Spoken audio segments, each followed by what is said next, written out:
Welcome, welcome, welcome. Welcome to Wholesale Hotties, a place where ladies in real estate are talking about real estate. I'm your host and MC for this evening, Sharon Lee Smith, together with my co-host, Donda Molinex. Hey, Donda. Monique Fell. Hi, Monique. How are you? I'm good. Jennifer Stewart. Hey, Jennifer. Hey, long time no see.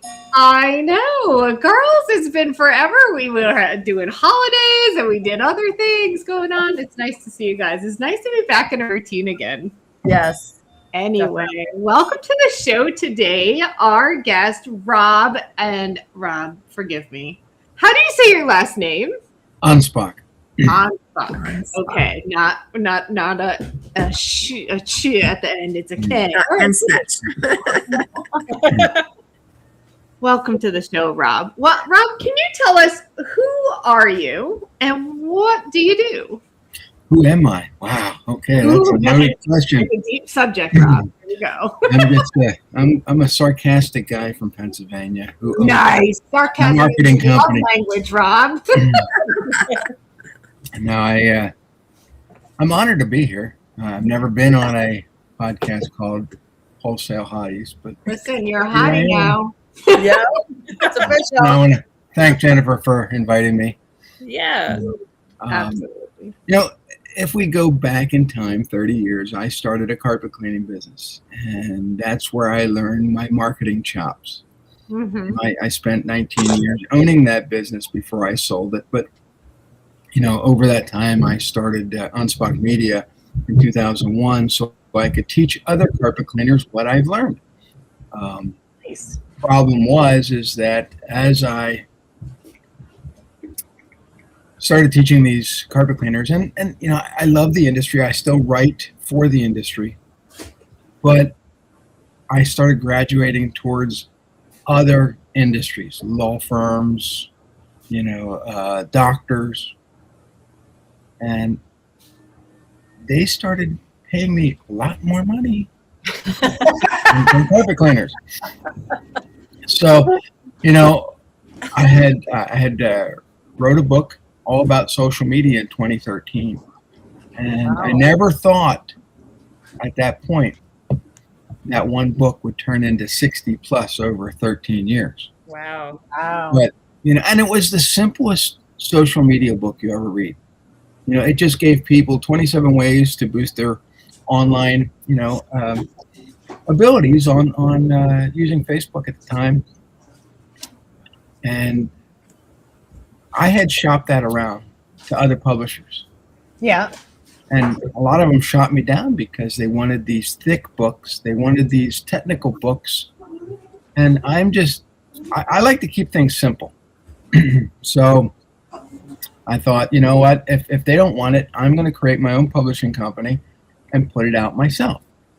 Nice. And within the first 2 months of the book being out, I sold 2,000 copies. Wow. And I thought, wow, I'm onto something. So I started offering the service to other people. But it took a couple years for that to happen. In the meantime, I wrote, being that I was a former carpet cleaner, I wrote a book with another former carpet cleaner out of Winnipeg, Canada, and we wrote the book called Optimize This. And it was all about SEO and your websites and search and from concept to creation to #1 bestseller in 4 countries took 60 days. Wow. And that book put me on the map. And then it was then that people started reaching out. Hey, Rob, help us with our marketing. Help us with this. Help us with that. And, I had this little marketing firm that was doing okay. I mean, I was paying the bills, but the books, made me an authority everywhere. And I thought, wow, this is great. I love writing. I love helping people, but I never knew that it was going to explode the way it did. And so my third book, I loved writing that book, but it was a commercial failure. Well, we're not all perfect. I launched that book the same time my wife and I were going to Italy. And nice. So it didn't get the publicity. It didn't get the love that I needed to put it out there. And it took like 6 years for it to finally make its money back. But that's life, you learn. And, everything that I do, I try to implement and teach to others. Because, like I said, off screen, I've been a no safety net entrepreneur for 30 years. Wow. Let's have a moment of silence for that. I know. Like, what's that like? I know, like, for me, like, I feel like there's no way I can go back to a regular. No. Right? There's just no way. But then at the same time, it's a little scary, right? No, we don't have a safety net. We got it if we're not doing whatever. And the hardest thing for me is not having health insurance bought by someone else. Mm. So it's like, hey, we've had kids, we've had accidents, we've had problems. How do I deal? You come up with solutions. And as an entrepreneur, I'm not a very good negotiator like Jennifer. However, I have negotiated hospital bills down to a point where, hey, Rob, you owe $15,000 for this. Oh, okay. Can we negotiate that? And they'll say no. And next thing I know, they're settling for $1,500.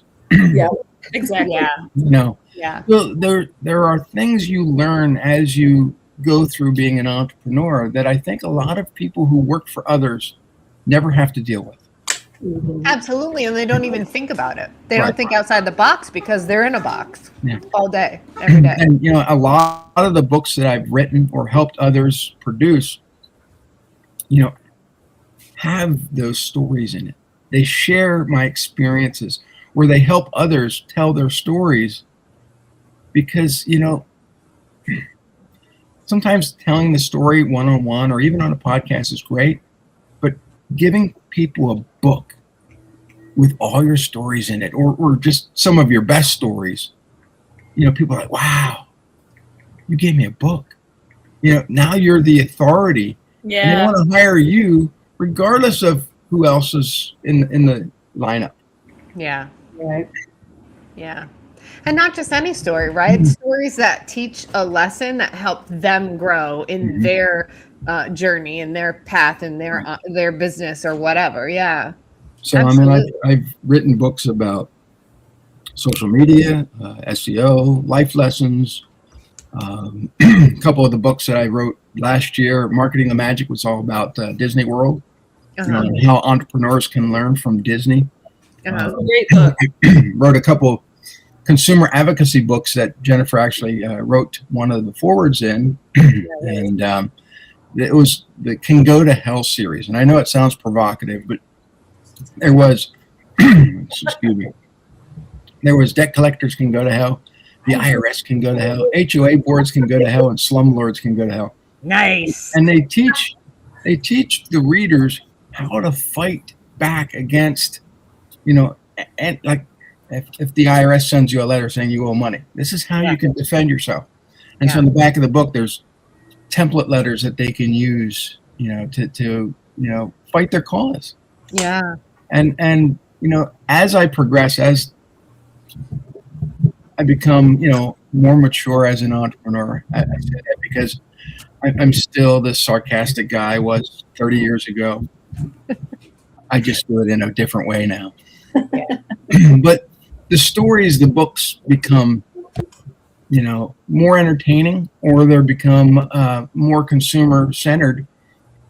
I don't want to have, like early on when I wrote the books about social media and SEO, they became dated very quickly.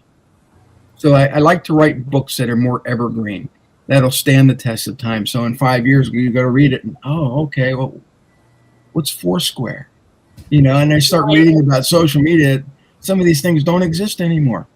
Yeah. Now they're reading about stuff that still is applicable to the year that they're in. Right. But on the other side of that too, like doing a follow-up, an updated one, it is good for you as well, right? Because now you've got a part two, and so it's another. I wrote a book. The first book was was called Share, and it came out in 2013. In 2017, I kind of wrote a follow-up to it, but it was called No Experience Necessary: Social Media for the Gen X or the Boomers. Right. And it made it easy for the older people to understand how to work social media. Yeah. And so that was a big hit. But it wasn't a direct sequel. It just was, Oh, yeah, right, yeah. A little different. Yeah. The last year I guess it was last year and a half ago, I teamed up with Jeff Watson to help him with his Boaz on Business book. And that was really fun because we combined some of the Old Testament with newer teachings on how to have multi-generational wealth. And, with Jeff, he's this legal mind, in the real estate field. Oh, yeah. And then, creating this book was really fun because, you're dealing with stories, and he interjected the lessons from Chick-fil-A and In-N-Out and some of the things that people. Somehow that doesn't surprise me. Yeah, and then when I talk, where'd you go? Oh, I was at Chick-fil-A for lunch. Really? Every day. Don't ever go anywhere else. Yeah. What's the name of that book? Boaz on Business. Boaz on Business? Boaz. Yeah. Yep. And you can find that on Amazon. Most of my books are on Amazon, and they're in paperback and Kindle. Yeah. Now I have a few of them that are just Kindle. Yeah. And I have a few of them. To help someone put a book out there. I'm sure it's a range. Yeah, it depends on what they want. If they just want a book, I have to go through it and like with Jeff, he had an idea, and then we expanded that idea to make the book bigger, to be, so when you're opening, you get this full effect. Right. And I've also wrote or helped produce poem books, which I'm not a big poem guy.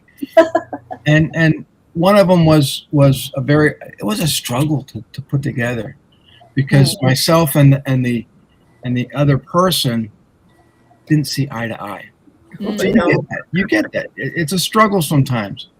But, one of the things, and I appreciate being on this podcast because when I had the carpet cleaning business, most of my clients were women. Yeah. And so I had to learn to cater to their needs, to their homes. I was invading their homes. Yeah. Uh-oh. Oh, no. Oh, where'd it go? I don't know. Oh, here we go. Hold on. You dropped it. You're back. Live. That's what happens live. So dealing with women as clients, I had to rethink how I was. Mm-hmm. So when you're writing books, when you have clients that you're dealing with, there's always going to be ones that you're going to have to wrestle with, not physically, mentally sometimes, and you have to decide, is this client worth taking on? Oh yeah. And what I love are the ones who are self-aware enough to say, hey, I'm a heavy lift. I tell my doctors, hey, I'm a heavy lift because I don't like medicine and I don't like surgery. So unless it's sleep or food or exercise, I'm probably not going to do it, right? Have you ever had clients, Rob, who said, hey, I'm a heavy lift, Rob. Can you lift me anyways? Yeah. And sometimes I charge them a pain in the ass charge. Right. You have to. Yeah. You're going to spend too much time and effort on them, and then it takes away from your other clients.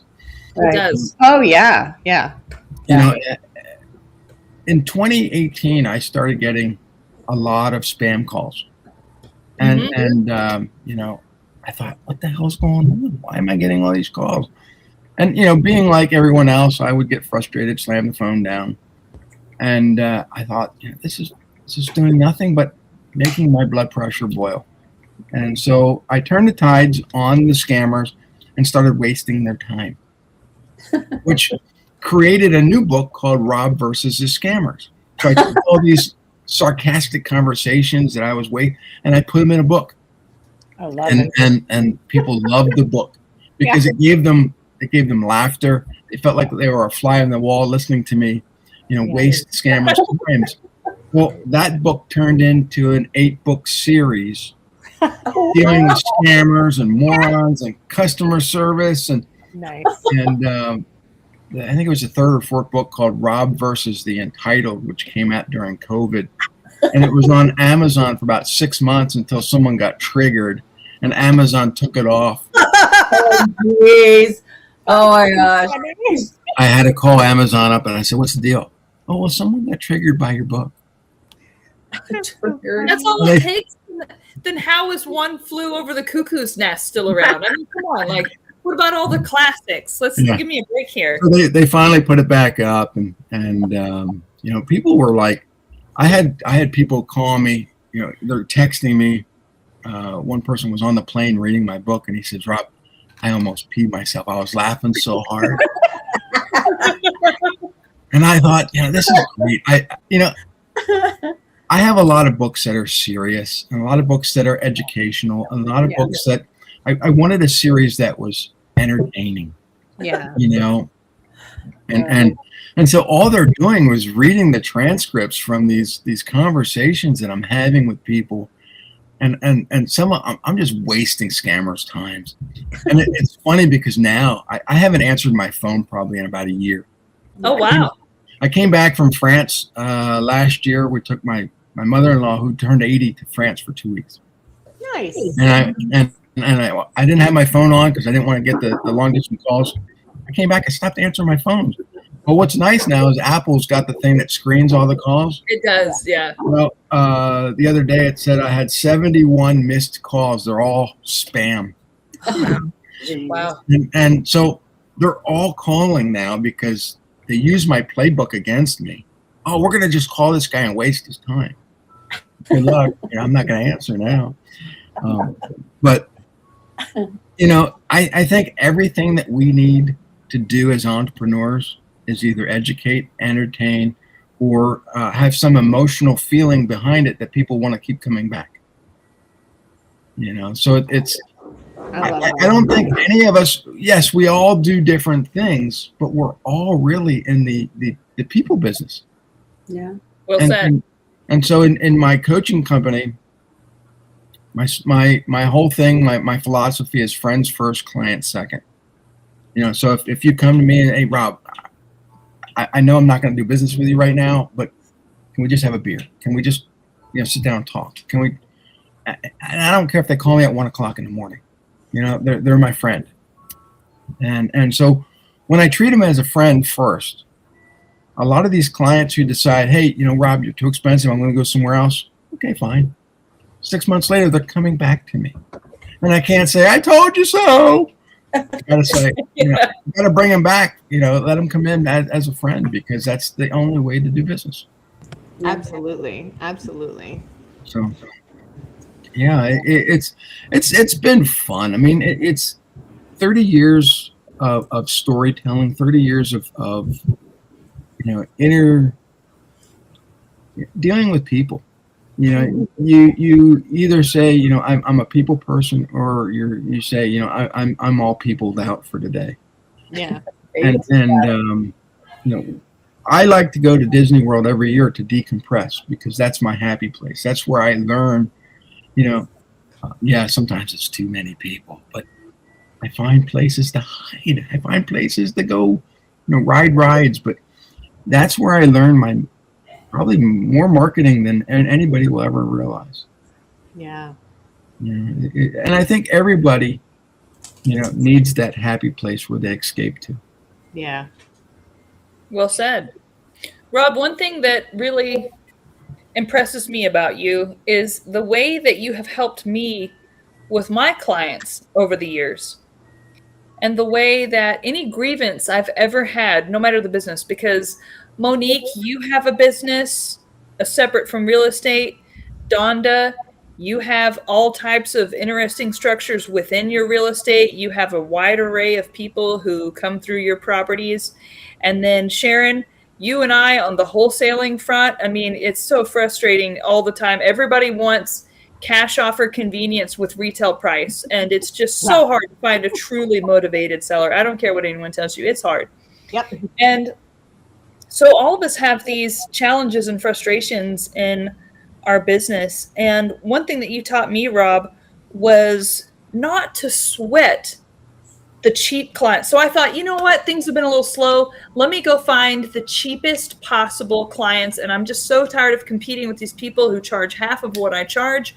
Let me just bring in some business by dropping my prices down to theirs, was the thought. I was tempted to go there. And it was almost like God intervened and you sent me that book where you were talking about how, you know, whenever you lowered your price, it did not help your business whatsoever. Your profitability wasn't higher. You were busier and you weren't making any money. And I thought, thank you, Lord, for this intervention, because I was so tempted at that time. This was, I think, right around New Year's of 2024 going into 2025. And I thought, okay, Lord, I guess I'm not supposed to cater to the cheapest of the cheap clients just to get more people through the door. And so, Rob, can you please talk about that experience? How, because that applies in all of our businesses, right? Whether it's with you, Sharon, and do I sell to the cheapest of the cheap wholesale buyers, you know, people who don't want to give me any margins, or Monique with you having to deal with all of the insurance companies, and Donda with you with your midterm rentals, I think you had, and some other things. And Rob, can you please share your wisdom on, tell us a story, what happened whenever you started to have cheap clients in your carpet cleaning business, and then you said, you know what, this is total crap. Well, that was one of the Robisms that I started out with. The cheaper the client, the more hassles involved. Absolutely. And you know, I learned that lesson early on back in my carpet cleaning business. When I first started, my slogan was, "We clean your carpet, not your wallet." I wanted everybody to know that I was the cheapest guy in town, and they weren't going to lose money with me. And the problem was, the only person losing money was me. Yeah. I wasn't making enough money to buy new equipment or pay for advertising or buy chemicals or pay people. And the people that I was attracting had the dirtiest, nastiest, greasiest carpet you'll ever, it was horrible. And so here I am working, 10 times harder for pennies. And I thought, something's got to change. So either I go out of business or I raise my prices. And the funny thing was, when I raised my prices, there was a complete shift in the clients that I attracted. Oh, yeah. And Would you say that took some faith to do that? It took faith. It took, a little mental wrestling, because, I didn't want to do it.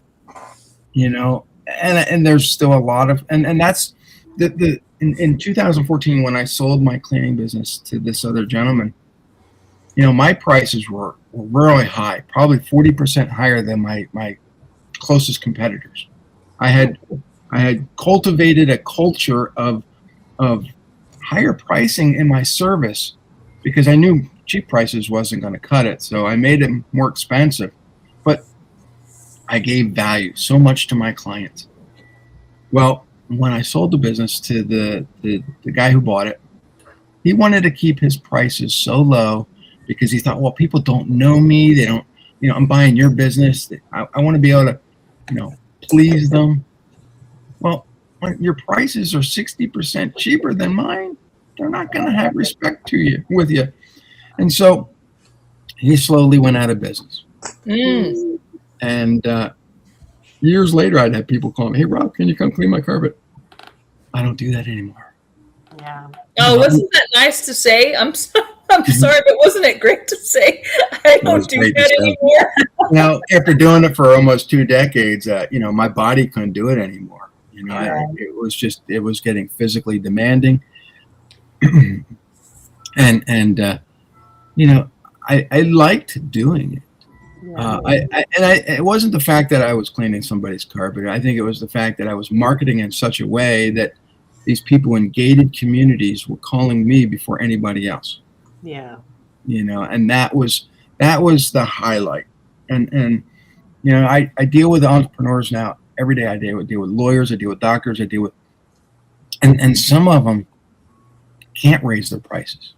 Yeah. You know, lawyers have to charge a percentage, Yeah. which to me is you're I don't know. But anybody in a service business can charge higher prices. Yeah. And you develop a service that is value based, that people want to keep coming back. Yeah. And then I go back to Disney because no matter how many times Disney raises their prices on tickets or resorts, the same families continue to go back year after year after year, and they love it and they praise it and they're getting their friends and they're all going back. So here, if Disney can get thousands of dollars out of your wallet, why isn't that you can't get it from a customer down the street? Yeah, that is such a great mind-opening statement, because I like to think that we offer something more utilitarian than Disney does. I mean, Disney offers fantasy, which is fantastic. We all need fantasy time, but all of our businesses are extremely practical. So if our businesses are practical and they put roofs over people's head or they find deals, help your business. If a fantasy place is completely unnecessary from a survival standpoint can do it, then those of us with more practical businesses should hypothetically be able to do it too. But it's not just about fantasy. It's about, what experience are you going to get from it? Right. What experience are your customers going to achieve using your service versus somebody else? Right. And for me, it's always, I've always gone above and beyond. Yeah, maybe, on the internet, I look like this curmudgeon. Maybe I'm this sarcastic guy. Maybe I'm an asshole. The thing is that they know I got their back. And so it's the image that you project. And some of the times I do it on purpose because I want to get rid of the pain in the ass clients right off the bat. Oh yeah. And so it's you have to attract the right clients into your circle. Yep. And once they're there, they will open your wallet or open their wallets to you, and it's like, wow, I didn't even really do much. Well, you think you don't really do much, but your customers see you doing all kinds of things for them. Absolutely. There's a mutual respect involved, and people appreciate that. Mm-hmm. And yeah, absolutely.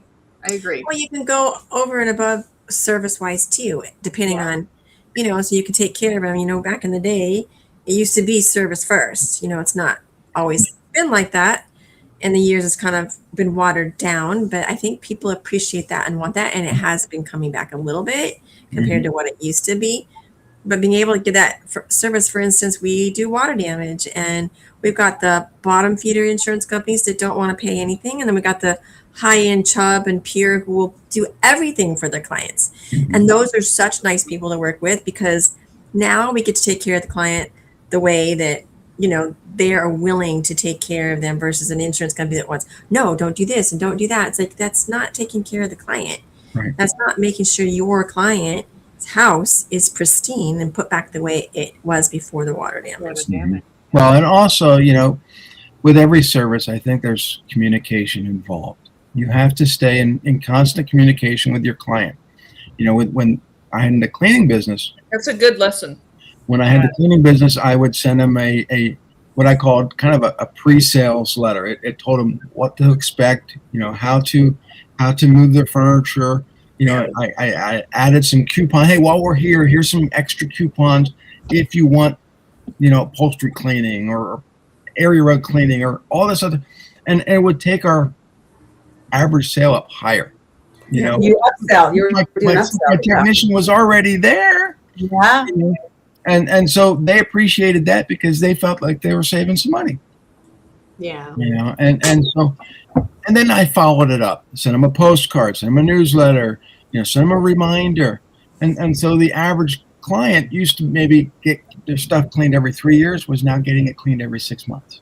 Absolutely. Oh my gosh, that's so impactful, and people don't even realize it. Right. That constant communication, that follow-up, that, the number of touches that you interact with your client with your customer. And, and with you doing real estate, how can you, make it different? How can you make it unique? How can you make it, better than what your competitors are doing? Yeah. Yes, you all have their numbers, and you could probably text them and say, how you doing? Or you could leave a video message, or you could do a follow-up, or you can send them brownies, or you could, there's so many things you can do. There's great touches. Rob thinks of things that are so creative. I would never think of brownies for my clients. You send me brownies and I'm there. I would be so touched if someone sent me brownies. And I don't even tolerate caffeine well, so I have to keep my chocolate consumption to a minimum. But I love the taste of brownies. Like, that's so thoughtful.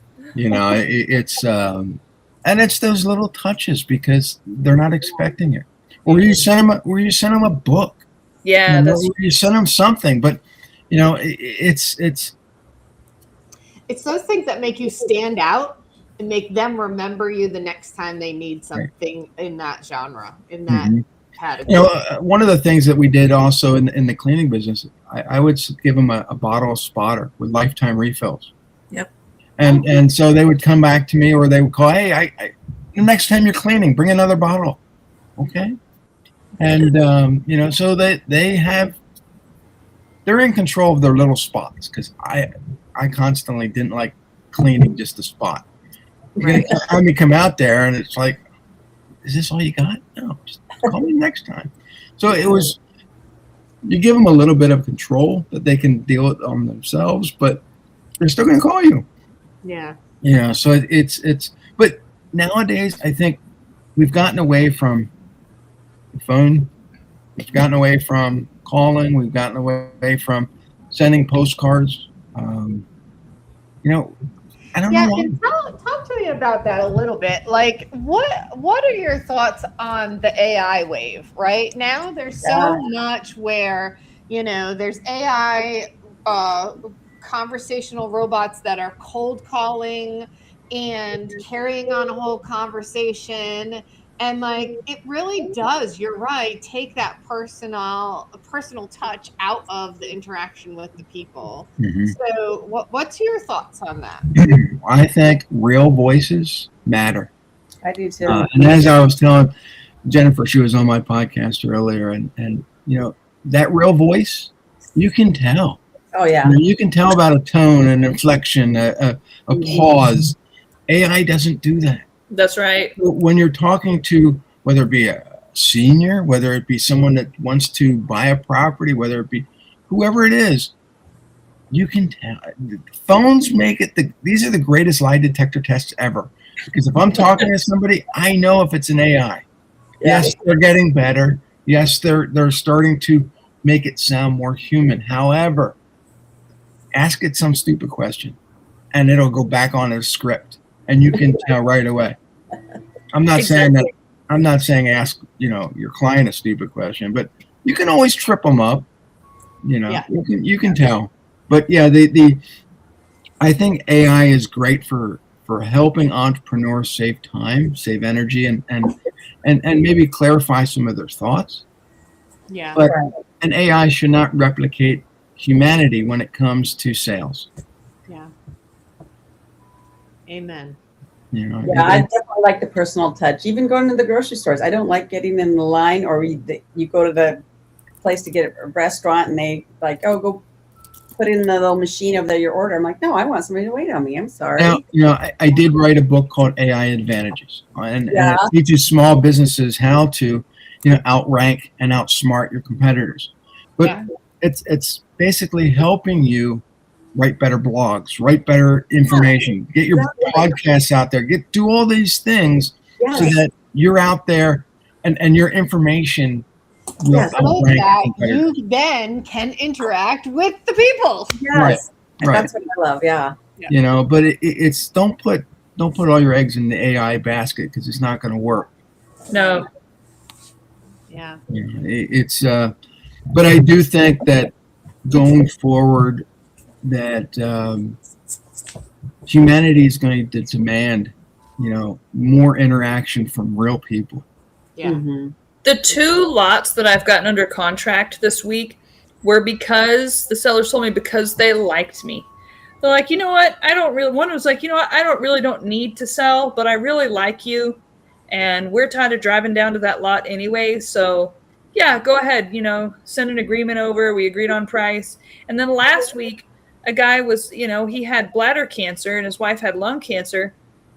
And he said, everyone else buying my lot. Nobody else asked, what kind of cancer do you have? And I asked him, I said, what kind of, if you don't mind me asking, what kind of cancer do you have? He's like, oh, I had bladder cancer. I'm like, oh, my stepmom had bladder cancer. And she found out because she was peeing blood one day. And he's like, yeah, me too. Right. And so AI can't talk about their stepmom having bladder cancer. And that was the thing that got him to choose me over all the other, people who were trying to buy his lot. Yeah. The stories that we have, that we've learned, that we've discovered as an entrepreneur will help us communicate better with other people. And they want to know that those stories are relatable to them. Yeah. And once they relate, the sale happens. Yeah. I'm not saying it happens right away. Right. It takes time. Sometimes you got to spend time with a client. I spent 10 years cultivating a relationship with a client, only to realize after I got the client, he was a pain in the ass. 10 years. I'm like, there's 10 years I'm never getting back. It happens. Unrefundable minutes. It happened. It's here's the thing is and maybe you noticed this. You develop the PETA charge for. Yeah. Right? Some people only post what they want you to see online. Yeah. They only act a certain way on the phone. Yeah. And then when you start to learn who they are, they show their true colors. Right. And so for me, I show my true colors online, in my books, on my podcast, everywhere, because I want people to know that I am who I am everywhere. Yeah.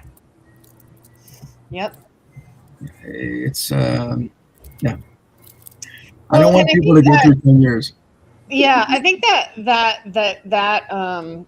realism, right? That transparency really goes a long way too. Like people can tell if you're being fake and can tell if you are trying to be something you're not, or put on a show or whatever. And that's one of the things, like I'm a New Englander at heart, by birth, but like moving to the South, you get a lot of this fake politeness and people think, oh, the South is so friendly, but like you can tell they're not really friendly, right? It's so fake.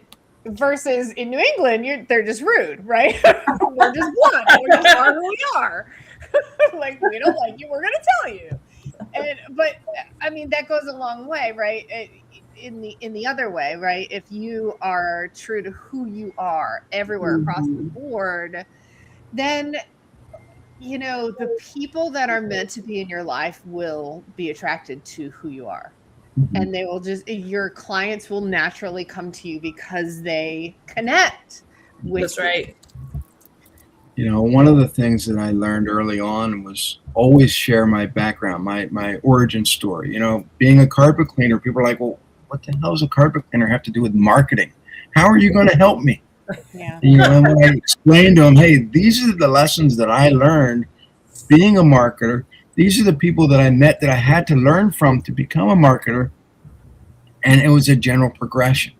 Right. And because I embraced that, I could have quit carpet cleaning years ago. I mean, my wife's like, carpet cleaning? Really? I'll give you a year. 19 years later, still doing it. So, but I had to learn. Right. And so when I teach lawyers, when I teach doctors, when I teach, everybody else, these are the lessons that you have to learn. You went to school, you spent, gobs of money to get a degree, to get this piece of paper. And where are you? What can you do? Oh yeah, they're great with their industry, but they're lousy with marketing. So they hire me to help them. Yeah. And a lot of it is common sense. Yeah. But they don't teach common sense in college anymore. No, they don't teach marketing, and they don't teach Passive income 101. Why is that? Because they don't want the corporations don't want a bunch of competitors. You know, and when I tell them, you should write a book. You got these incredible stories. Who's going to listen to them? Look, I've written all kinds of stories. People still buy my books. Yeah. And the thing is, that's like everybody wants to hear stories, right? That's what the television is, right? And all day the TV's on, right? Because people they want to kind of be taken away from their own life and live in their little fantasy head someone else's life, and they do that by reading these stories or watching or whatever. So yeah, absolutely. And I think people in the real estate industry, I think, have the most interesting stories, because you have people of all demographics wanting to buy places. And it was funny because 20 some years ago, when I sold my house in Lancaster City, the people who bought it, and I hope they never look at this or listen to this podcast, because they were like the Addams family. They were just weird. Yeah. But you know what? I needed to sell the house, so yeah, they bought it. Did they dress in like all black, or? I had put all new carpet in the house, right, and sold it, new carpet. 6 months later, they called my cleaning company. Hey, can you come out here and clean our carpet? I get out there. There's massive holes in it. There's dog messes everywhere, and I'm like, oh my God, I can't do anything. But it was like, that should be a story to tell people. Yeah. You have all kinds of people wanting to do a deal. You have all kinds of people that, expect all kinds of things. Oh, I'm giving you all this money for this house. I expect. Yeah. No.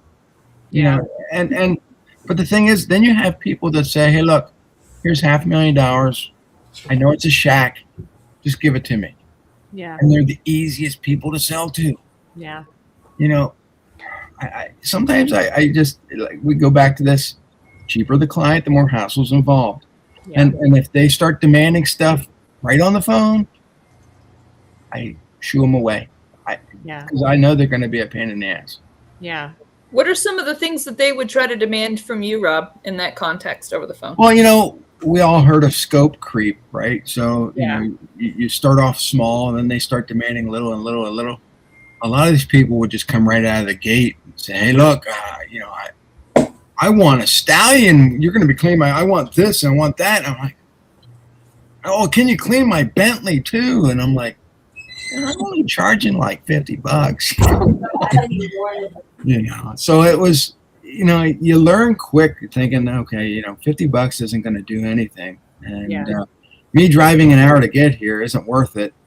No. And so, when over a course of, I think it was 3 years, my in the cleaning business, my average sale went from $75 to almost $775.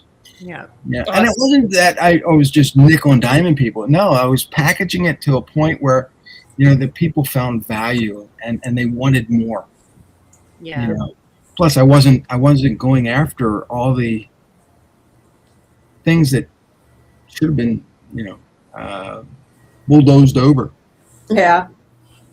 And I think that's the problem with a lot of entrepreneurs, is they will accept anybody that breathes as a client. Especially at first. Yeah, they're desperate for their deals. Yeah. And they admit to clients, oh, I'm new in business, so beat me up. Yeah. Stop doing that. Oh, that's such good advice. I can't tell me how many times I did that, Rob. They're coming to you because they feel that you're the expert. Why you gotta tell people, oh, you're new at it? Yeah. Yeah, because then they treat you like you're new. And so that's true for people who are serial entrepreneurs. If you're new in something, Rob, I think next time I try something new, which is inevitable if I live to a long natural age, I'm not going to tell people that I'm new, because that's whenever I get the crappy leads, the crappy clients, the them picking on your insecurities. And remember how we talked about earlier, the refunds, the credit card refunds?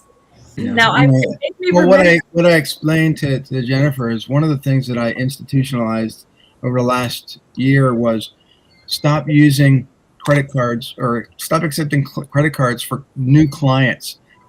For first 90 days, they have to pay up front.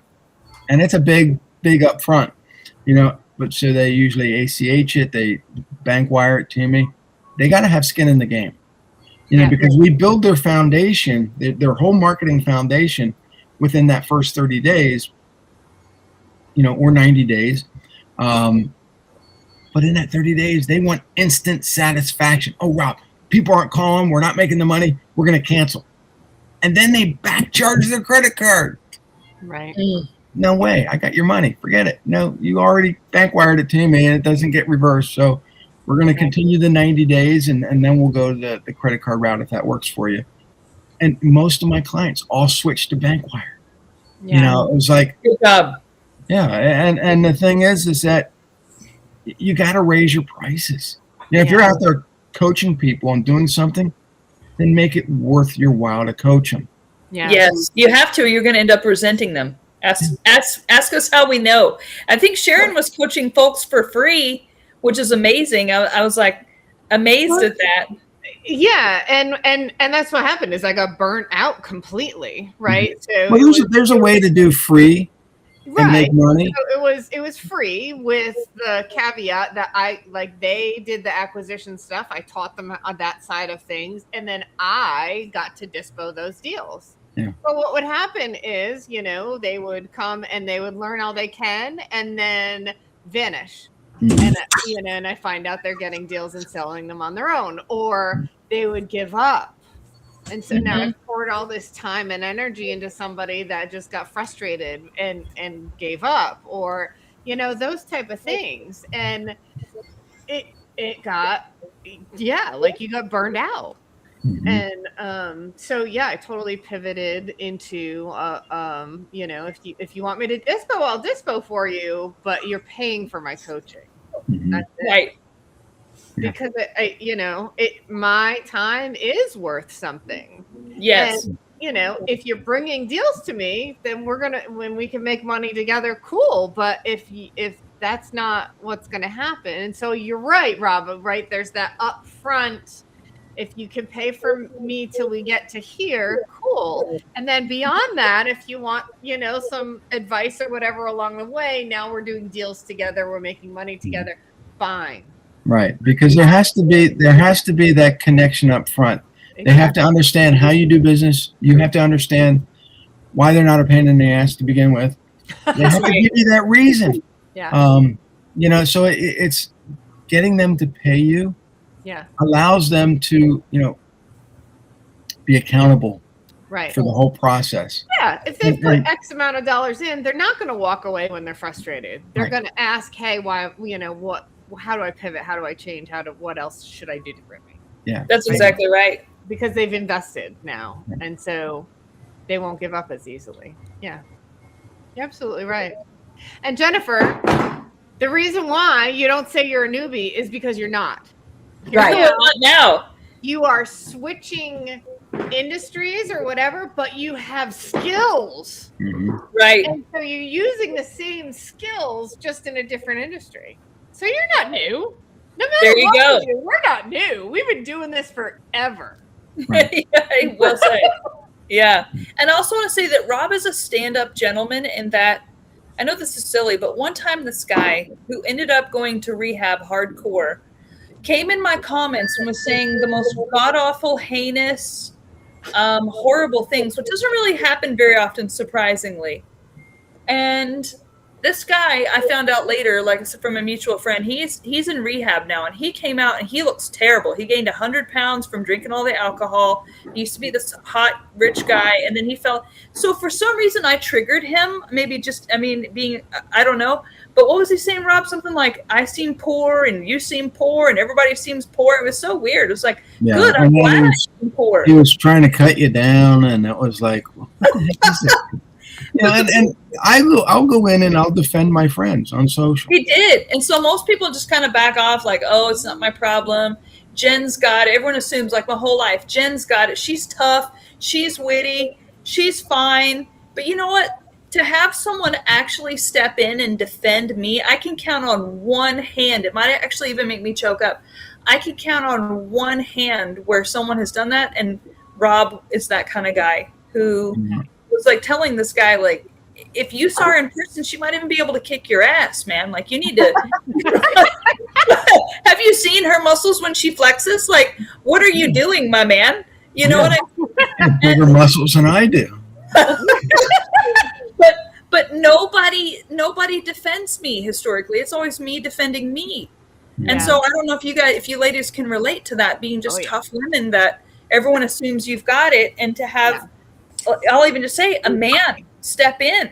Yeah. Well, and here's the thing. You probably didn't even need me to do that. And I know that this society is cruel to everybody, especially on the internet, because the internet gave people a voice to do whatever they want without accountability. Right. And so it goes to reviews too. So if you've ever gotten bad reviews, whether it be your service or whatever, I ignore them. I really do, because you can get 100 positive reviews, but that one negative review is going to affect your day. And it's like, why? Yeah. Why are you bothered by that one thing, that one person, that one comment? And yet we are. Yeah. And so, for me, I just try to ignore the comments now. I try to ignore because over the last year, it's gotten worse. It really has. And TikTok and some of these other channels are worse. Yeah. Threads. I don't even try to get on Threads anymore because it's like negative. Yeah. So what is Threads? I mean, I've seen it, but I just Threads is a part of Meta. So you got Facebook, you got Instagram, you got Threads. It's kind of like a Meta's response to X and Twitter. Yeah, it's so you see a lot of negative comments, especially on Reddit and some of these. If you can ignore those comments, kind of have thicker skin. And it's hard because people will say, "Oh, well, a total stranger I don't even know, never met, is calling me names, and now I must, go to my room and cry." And it's like, what? Yeah. Yeah. But I just want you guys to know, Rob is the kind of guy who will stand up for you, and that alone makes it so that's the kind of person that I want to do business with, whatever he's selling, right? That's the guy I want to know. Yeah, absolutely. And not just defending you, right? So different. I think so many times I come across people that just expect you to be able to handle it, right? They believe in your capabilities, I suppose. And so it's not just that people won't defend you, but people don't help you either. Right. So many times I hear you'll get through it, or just keep going, or whatever. And what I really needed in those moments was, how can I help? And yes. And you're right, Jen, right? It's those people that will defend you, that will step in. Well, that you want to do business with over and over again. Somebody had texted me earlier today, and they said basically, we wish we were farther along than we were. And I said, how can I help? Yeah. And most people don't know how you can help them. Right. That's true. But they want to know that there's people out there willing to be able to help them. Exactly. And one of the things that I think it stumps people is say, well, I got too much on my plate. Get a bigger plate. Because you can always help somebody. Yeah. Or the help might not be a lot, right? So example, right, is this house I'm in has been this ongoing live-in flip forever. It's like a nightmare, to a point where I was getting dragged down and depressed and all these type of things. And I have lots of agent friends, and there was one in particular that was like, oh, oh yeah, like let me walk through, let me tell you what, she gave me some advice or whatever, and I was like, oh, I'll throw you the listing when it's ready or whatever. But it was nice. But then I had another friend that was like, what's going on? Like, how can I help you? And carved time, and it's not a lot of time, right? An hour here, an hour there, and just would come over and just it just being in the presence to inspire and push me to get work done was enough to be getting stuff done, right? And it's going on market because she was able to just take an hour out of her day, Right. and to just get the push, and sometimes it's all it needs. You just need to spend time with somebody. Well, and also, we're very prideful people, entrepreneurs. Yeah. And so a lot of times we don't ask. Nope. We need to ask for help. Yeah. And we don't. And then it gets to the point where people are saying, how can we help? How can we help? We see that you're, overwhelmed. Now, before you get overwhelmed, ask for help. Yeah. Yeah. And that's a hard thing to do. It is. And it's prideful, but it's also like embarrassment. Oh yeah. Because especially for people that are out there, right? When you've got a mentorship, when your name is out there, you don't want to be like, I'm struggling. Mm-hmm. Yeah. And I see that a lot on social media, especially Facebook. I watch people and they're like, wow, this is great. And all their posts look glorious. Right. And then all of a sudden they're crying for help. And I'm like, I thought everything was great. Great. Yeah. And then they go back to being, having these great posts. And then I'm like, what are you, bipolar? Come on now. What's going on? Yeah. And so you reach out and they're like, well, I'm struggling. I don't have any money, blah, blah. I'm like, yeah, but you just had all these posts that you were making money. What's the deal? And so it's the image. Yeah. They want that image. So and it's that's not reality. And that goes back to what we were saying earlier, right? The integrity of being who you are. Right. And transparent. So, I've tried to make sure that people saw me the right way. They see my ups and downs. They see who I am. They know they can trust me. Yeah. And, it's hard in this world, because we have instant gratification. Everybody's demanding, oh, I can just pay for something and have it delivered tomorrow or today, or Amazon made it so simple. But the thing is that real human help takes time to develop. Yeah. And it's just, people are, oh, Rob, I don't know. I don't know how you can help me. I don't know. Look, you're posting constantly. You're screaming for help, but you don't know that you need it. Yeah. Yeah. Yeah. And when I see that, I reach out. I'm like, what's going on? Yeah. Yeah. So what are some things you see that make you realize, hey, I need to reach out to that person, that are a common theme? One of the things is and I have a buddy that he I don't think he takes his meds, but he's always posting how great AI is, and he's making courses and he's making this, and then he whines when nobody's buying his courses or his books. Look, I don't want a whining entrepreneur. I want someone who's going to stand up and say, look, this is why you need this product. This is why you need my service. These are the benefits. These are the reviews. These are what people say about me. Or then I see people posting, oh, I made this kind of money. Really? What about, have you told people what your expenses are? You probably made 2 cents after this whole transaction. Yeah.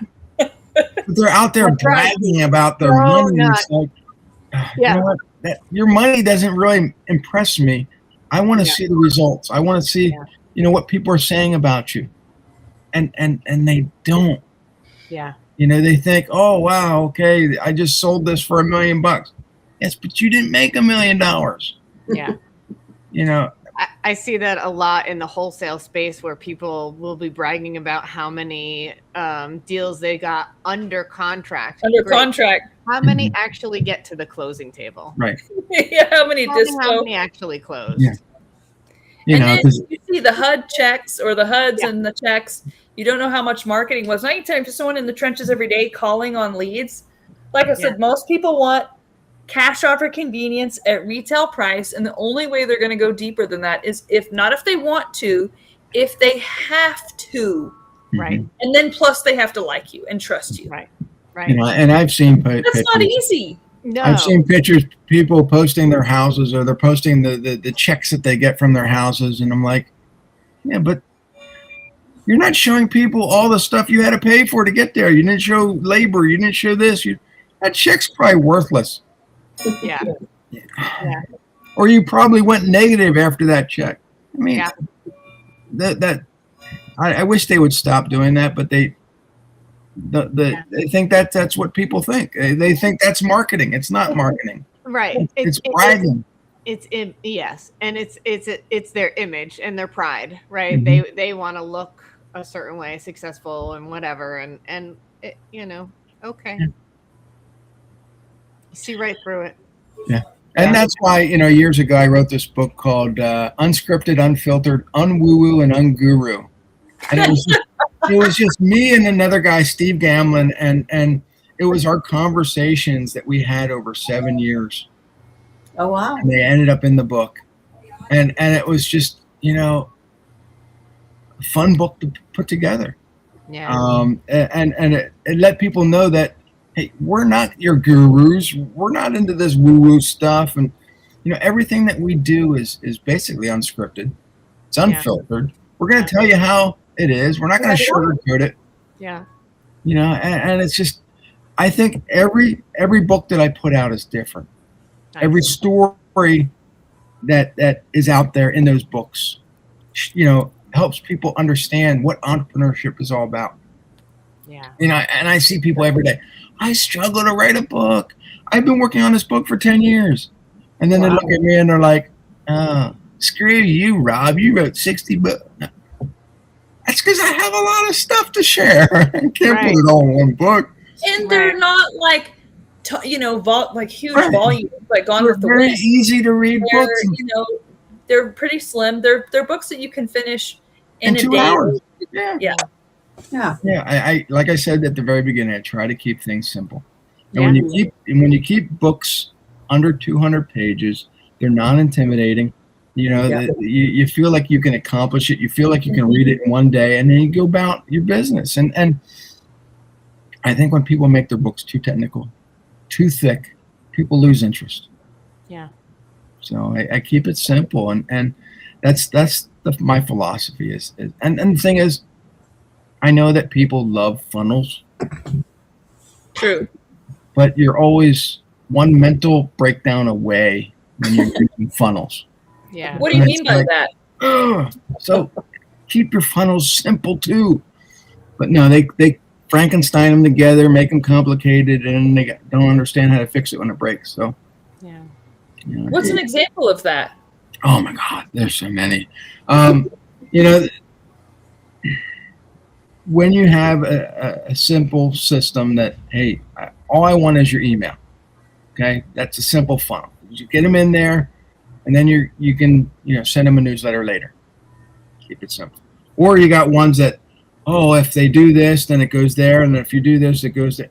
And it's so complicated. You're like, is that a customer? Is that just an email? What is it doing? And then in every step, you're trying to sell them one more thing. Right. And it's like, okay, this $7 product turned into $7,000. What? Right. Yeah. Yep. So I think that, and that's why I wrote this book. Wait, there's more. The dirty secrets marketers use to make you buy like stuff you don't need. But wait, there's more. I went through and exposed all the secrets we marketers use, and it wasn't a hit piece on marketing. It was, if you're an ethical marketer, you're going to get this. You're going to understand it. You're going to see the all the problems. And if you're a consumer, you're going to see all the things that people do to get you to turn over your credit card. And I didn't want that. I want people to love marketing again. I want them to use it the right way. I want them to be ethical. But I had so many marketers reach out and say, Rob, you suck. You wrote this book. You exposed everything. You probably suck too, because you're doing unethical stuff. Yeah.